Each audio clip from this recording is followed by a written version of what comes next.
సమస్త జగత్తును పాలించే ఆ శక్తి స్వరూపిణి పలు రూపాల్లో కొలిచే వేడుక దసరా.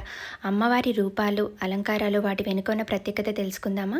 బాల త్రిపుర సుందరి అమ్మవారిని 9 ఏళ్ల బాలికగా భావించి ఉపాసిస్తారు. జ్ఞానానికి, శక్తికి చిహ్నం. శత్రువులను నిర్మూలించి ఆరోగ్యాన్ని, ధనాన్ని ప్రసాదించే రూపం. గాయత్రీదేవి గయలు అంటే ప్రాణాలు, త్రాయితే అంటే రక్షించేదని అర్థం. అజ్ఞానాన్ని తొలగించి జ్ఞానాన్ని, మానసిక ప్రశాంతతను, మహదానందాన్ని ప్రసాదిస్తుంది.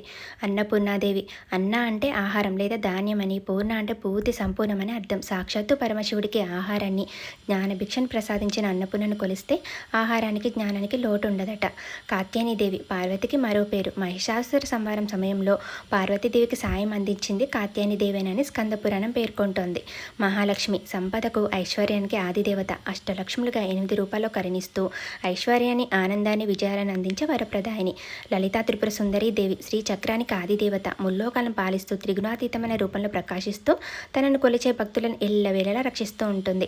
మహాచండీదేవి దుర్గాదేవికి మరో శక్తివంతమైన రూపం.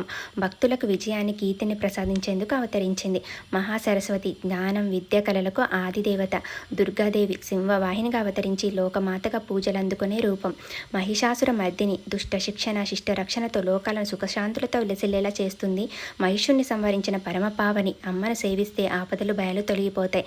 రాజరాజేశ్వరి కరుణామయి అన్ని లోకాలను పాలిస్తూ సృష్టి, స్థితి, లయల నియంత్రించే సర్వశక్తి మంతురాలు. ఆ శక్తి స్వరూపిణి దీవెనలు మనందరికీ ఉండాలని కోరుకుంటూ మీ లత. వీడియో